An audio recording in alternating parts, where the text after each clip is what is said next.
So let's just say your practice closes at 5 and opens at 9. Are all calls directed to your cell phone from 5:01 p.m. to 8:59 a.m.? If I tell you I answer the phone at 2 o'clock in the morning, do you believe it? Sometimes I don't sleep in the middle of the night. They call 2 o'clock in the morning and I answer and like, I'm so sorry. I just wanted to, leave a message for someone to call me and make an appointment. I'm like, I can make the appointment for you. Believe it or not, it will go a long way. People feel more, oh, well, it's all about creating a trust.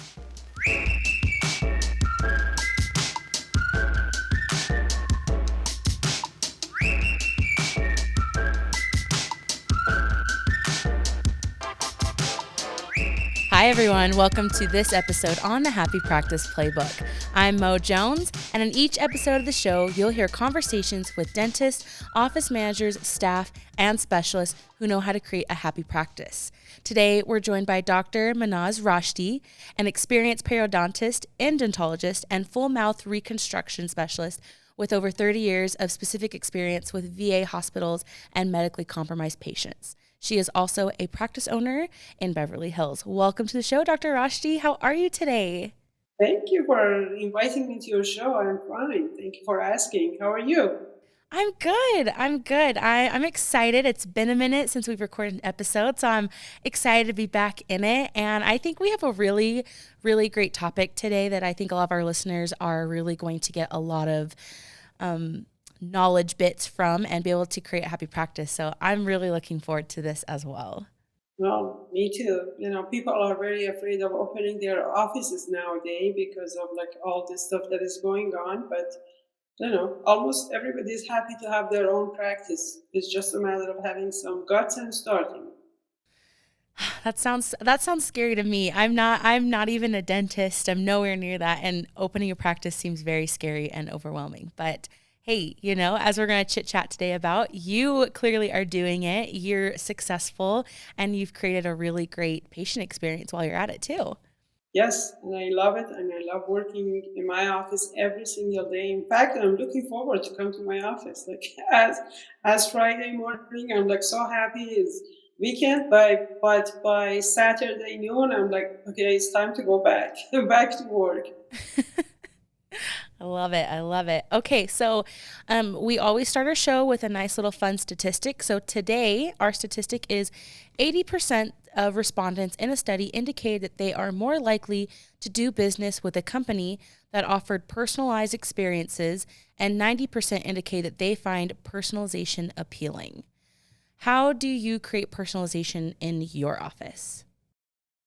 It's interesting. I hate when I call some companies and I have to go through dialing numbers, and finally I just have to be answered by a computer. So because of that, what I did is that I made sure that any person call my office, someone pick up the phone and answer the phone right away, rather than if you want to get the direction, press one. If you want, it's just something that I get frustrated myself. So my decision based for this was made years ago, that we have to make a very very boutique type of dental office. And by saying boutique is like be there and be available. So one example is that when my office phone rings, after hour goes to my cell phone, so it's just always somebody answer the phone. And a lot of people, when they call to just see if anybody answer, and I pick up the phone and answer myself, I see how people get happy and they're like, oh, if you're here to answer the phone now, if I need you sometimes in later for pain or something, I'm sure that you're there. I'm like, yeah, we are there all the time. So whatever I like, the way that people treat me, I treat people the same way. Okay. So, would you say that in creating a boutique practice versus a non boutique practice has helped you create a more personalized experience for your patients? Absolutely. Absolutely. So basically what happens is that, patient comes to our office.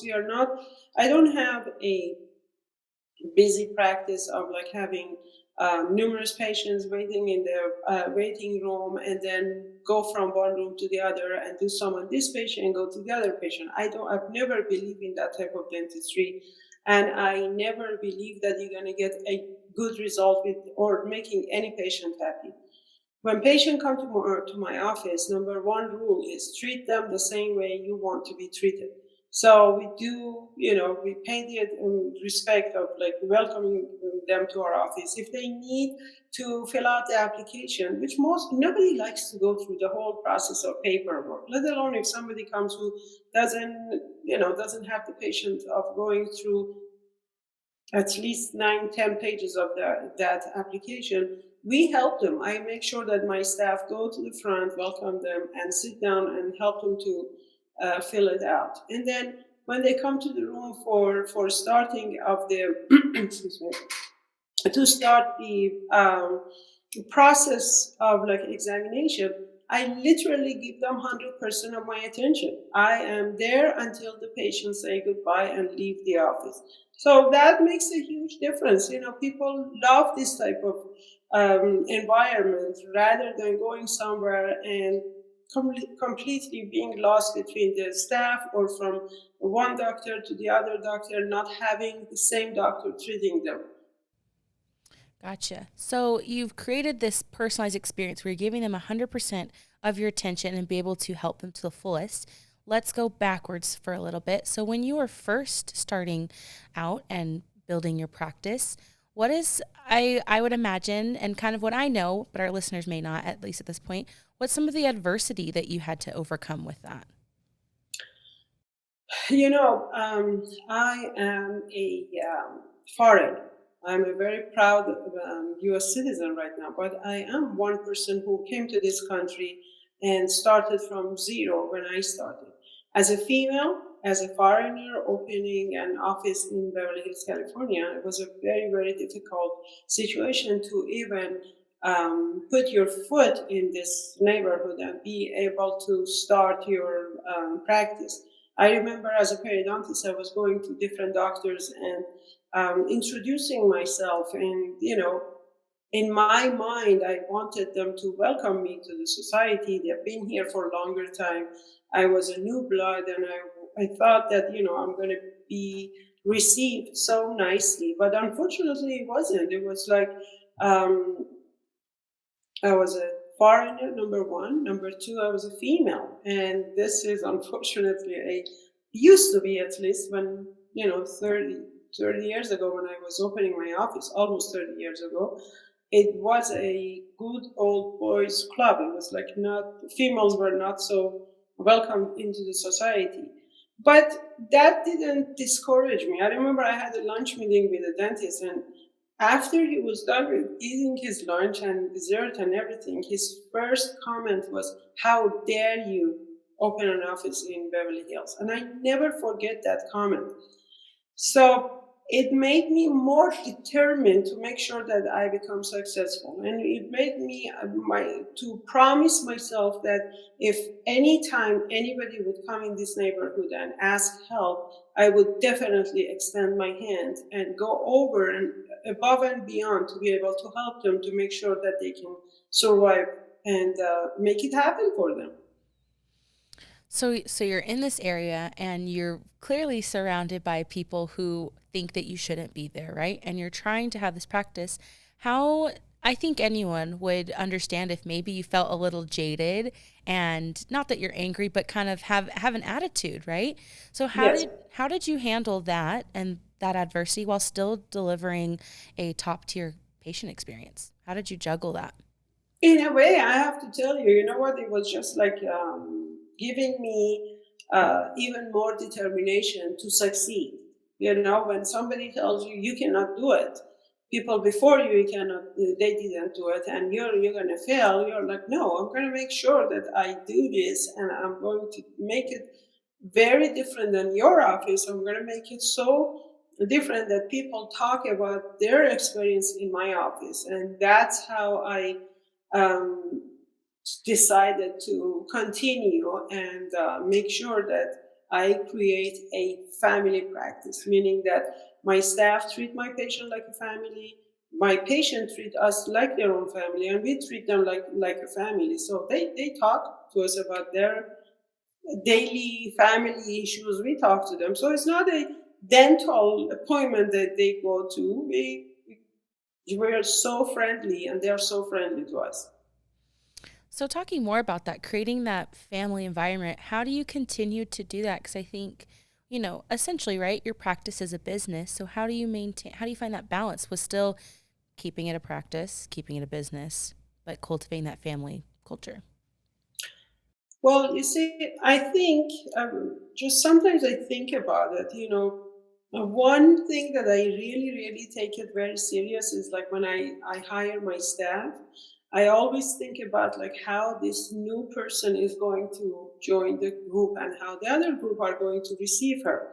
And even if sometimes I find a person that is perfect for like the position that I want, but I know that long term is not going to have a good relationship with the rest of them, unfortunately, I can't hire because I love the friendly working environment that I have in my office. I literally am not joking. I enjoy and I'm looking forward to come to my office because it's such a when you don't have conflict between the staff and you don't have conflict between the patient and staff, it's so you don't effortless. You come to work, you don't have to put an effort to come to work, and the happiness between the staff and the patient is just like, you see your friend. It's not that you're doing a job. You don't even realize how hard you're working, and the patients, they love it and they feel more relaxed. And you know nobody likes to go to dentist. Nobody, seriously, nobody likes to go to dentist. But so what we do, we try to create a friendly, lovely environment for our patient to be more relaxed and comfortable. Okay, so it's really about finding your people that are good culture fits. But with that, you Exactly. need to make sure that you establish what your culture is, because you can't have a good culture fit if you don't know what your culture is, right? Exactly. I have to be a role model myself, obviously.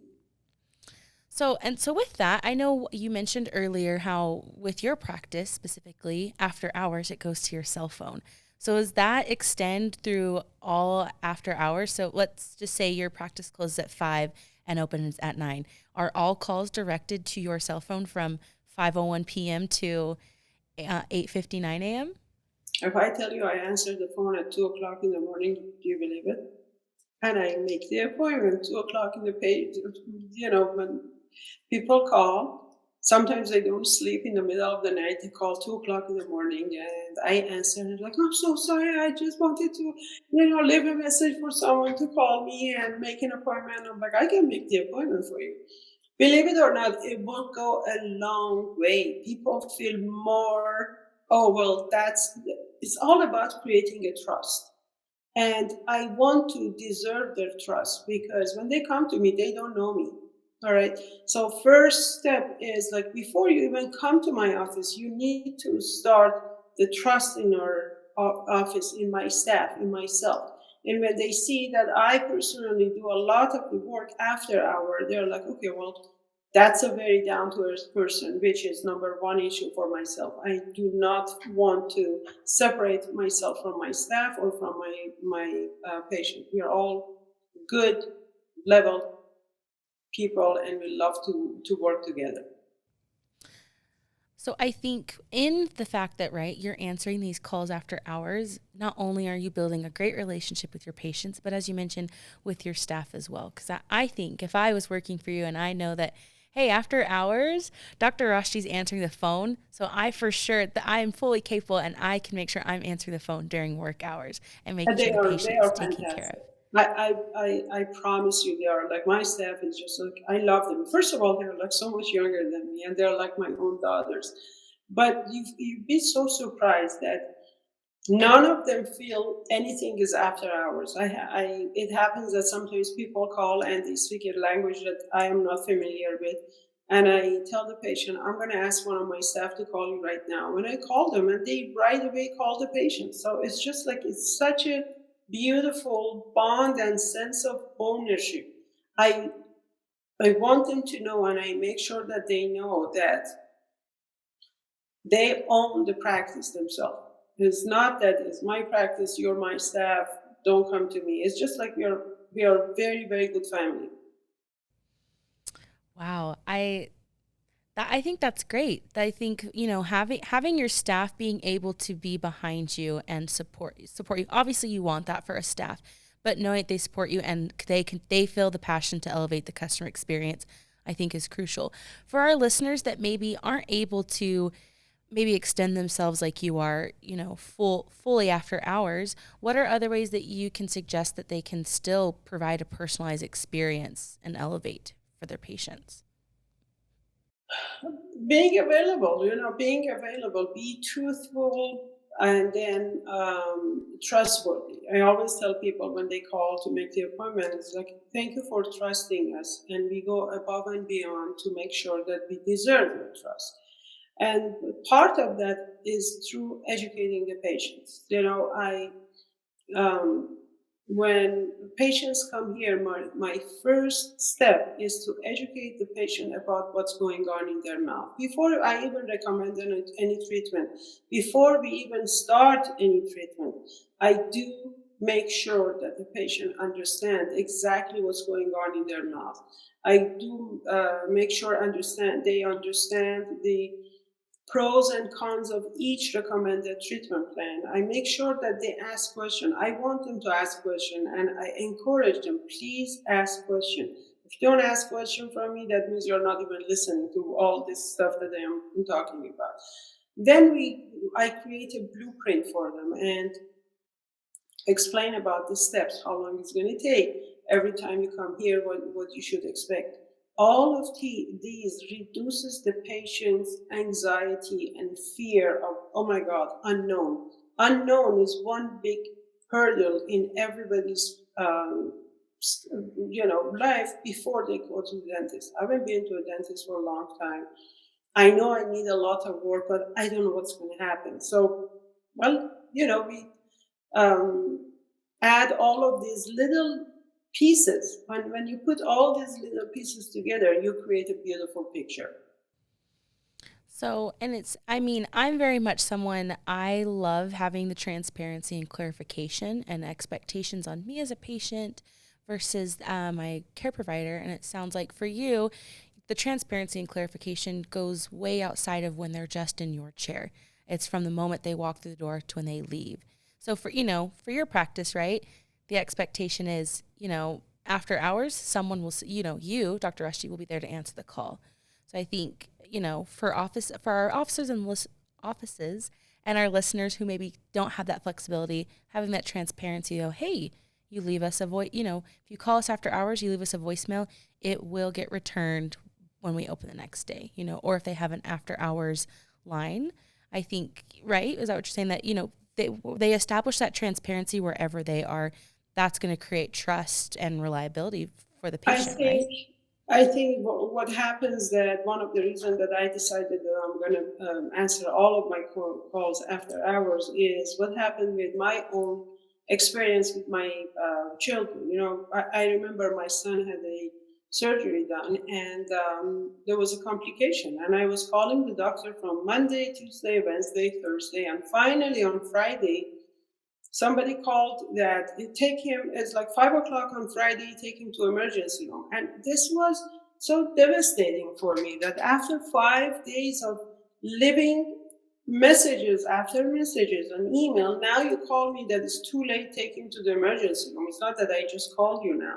So availability is like very important. If people leave a message for you to call and you say, well, leave us a message, we call you back, please call them back. As simple as that. People should not get so frustrated waiting for your call, because just because you know that it's okay, if you broke a little piece of your tooth, it's not a big deal. For a patient, it's a big deal. It's something that they don't know how important it is. Should I come? Should I stay and wait? So I think when you promise, deliver. If you are available, if you say that I will call you back, right? We call you like after 24 hours or before 24 hours, please do so. People get frustrated. So commit to the bit that you set. Absolutely. Absolutely. So, of course, listening to your experience and how you run your practice, a lot of it has come from the adversity, right, that you've faced or problems you have overcome. Do you feel that if you hadn't had those situations that you would still be delivering the same kind of experience that you are now if you hadn't had those things to give you perspective of why? Does that make sense what I'm asking? Honestly, that's a great question. That's an absolute great question. Honestly, no, I don't think I would have been like this. I would have not been practicing this way. And I appreciate you asking this question. There are sometimes you need to experience something yourself to become in understanding of other people. My father was toothless as long as I remember. He was 18 in army back in my country, World War II, and experiencing one toothache. And because they don't want them to have any possibility of toothache when they go to war, they pull all of his teeth at the age of 18. And clearly, years and years of not having teeth, he was wearing denture that was not fitting. He was constantly complaining about it, and there was nothing you could do for him. And unfortunately, his last few months of his life, he was dealing with constant choking on food and pneumonia as a result of the aspiration pneumonia, and that was the cause of his death. So for me, when someone comes to me, that made me appreciate for people who do not have teeth and what struggles they are facing. Okay, so this is one way how I face that, and or the adversity that I was facing when I came and opened my office. All this hurdle in your life make you become a better person and loving to help other people rather than having, instead of keeping a grudge and keeping the anger that, oh, this person treated me like this, wait until I get to power, I do the same. Learn something positive out of it and try to become humble and try to help others. So, really seeing our adversity and our problems as an opportunity for us to be better, right? That's a fantastic way of living life, and that's what I'm trying to teach my kids and trying to make sure that that happens in my own practice with my own staff. So, with that, how do you stay positive? Because I'm sure many of our listeners can relate. Sometimes there's just like issue after issue after issue, and you're just tired and you just want to give up. So, how do you maintain positivity with that? Well, one thing I learned over years is like every day there are challenges in front of you. And these challenges starts at home and then continues at work. And if you want to bring your home to your office and take your office home, it's not going to happen. Life is not going to happen. It's not fair for me to take my hard day of work home and start to be mean to my kids, or have a fight with my husband in the morning and come to the office and start to be mean to everybody else. So I learned to dissociate. I tell my staff, as hard, but we can talk, we can, discuss it, and we can talk about it, and we can cry about it, and we can wash our face, drink some water, some makeup, and big smile on our face, and then open the door of the office, because everyone else, when they come here, they have their own bags of problems. And let's make a lighter environment, happier environment. So when I go home, I just my routine. I go home after saying hello, whatever. I go to my room, take a shower, and take 10 minutes off, and I truly let's take everything out of my mind, and then I'm like, okay, new person, and I start my life, my family life. When I come to work in the morning, I truly, before I open, I come early to my office. I come at about 6:30 to my office to prepare for my day, study my cases that I have to perform or treatment plans. And I literally block my day at home and start my day in the office. And I think that's a way of trying not to get the burnout. So you set aside and give yourself pockets of time to allow yourself to decompress and really transition to where your mind needs to be. right? That's that's my key. Yeah, transitioning. Yeah, that's that's the way how I have handled so far.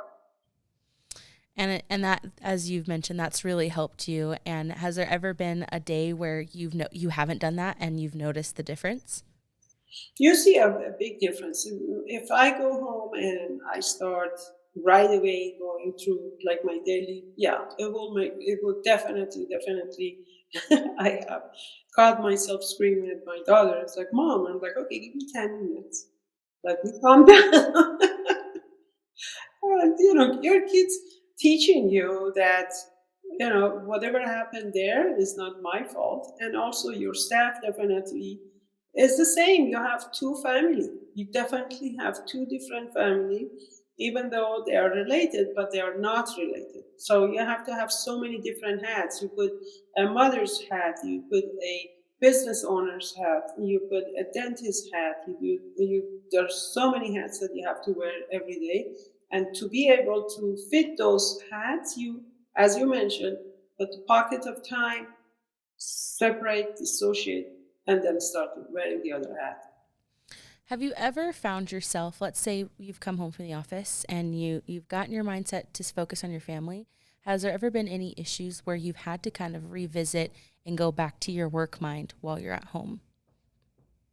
I do remember, all of these are out of experience. We all make mistake and we all do go through different experiences and experiment different stuff. And the good thing is that you learn from it. I'm hoping that, you don't make the same mistake. I remember my son was 5 years old, and I went home and I was, asking him to sit down and do the homework. It was 6 o'clock at night. And I was so busy during the day. I had so much more to do. And I said, Look, I don't know what to do with you. This is not going to work. And he was just 5 years old. It doesn't matter how old people are, you can learn something from everybody. And he says, Mom, I know how you can do it. And I said, How? He said, Close your office at 4, come home and sit down and help me. And I swear to you, this is exactly what he said. And I'm like, well, if he can solve this problem, how come I cannot solve the problem? And that was it. So I listened to him because, at that age when they were young, they needed me more than now. And, they go to school, they have so many different issues that they have to deal with. And I did that. Now they're older, they don't need me as much, but they need me a different way. So you do a lot of adjustment. You have to learn not to be shy, to ask and learn from people's opinion. I listen. If the biggest um, experience and the biggest win of my life was that I learned to listen. When patients say, for example, this tooth hurts, if you cannot see it, that doesn't mean that the patient doesn't have pain. Like people come here a lot of time and they said, I'm very afraid of dentists. Why? Because when they were pulling my tooth, I said I have pain, and they said, no, it's in your mind. You're not. That's the biggest mistake. If it hurts, it hurts. You are not there. Listen to the patient and trust your patient. When they say something is wrong, listen and try to address that problem.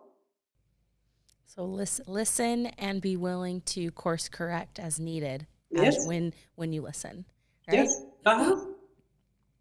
I think that's applicable to any aspect of our lives, not just if you're a practice owner. Is that I Yep, think when we want to maintain the relationships that we have with people, platonic, romantic, whatever, that we have to be willing to be vulnerable and open and listen to them and be willing to make changes that, and meet people halfway and be able to better function and communicate with them, right? exactly. With my staff, like, it's just, I listen to them. It happens that I'm in my office and, I'm so deep into something, and then they open the door and I probably said something that I didn't mean it. But if they tell me, when I came to your room, you were mean, that's it. I apologize. I'm so sorry. I didn't mean it, but I was so into what I was doing and I did not even realize how I responded. So listen, be open to accept people's criticism. It happens. We all make mistakes and learn from them. Listen, be open, and learn, right? Yes.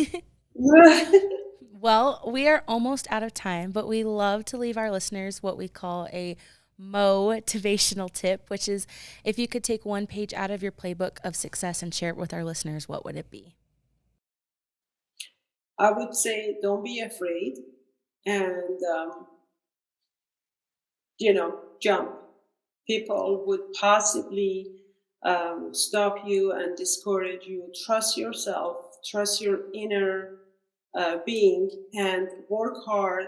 And hard working and determination definitely brings about success. That's my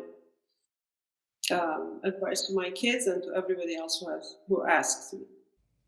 You just got to go and jump. Sometimes you got to risk it for the biscuit.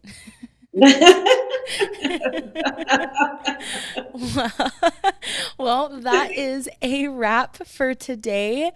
Thank you so much for being with us, Dr. Rashti.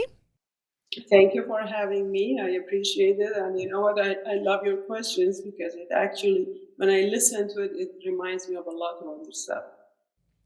Yay, I'm glad to hear that. And thank you to everyone listening.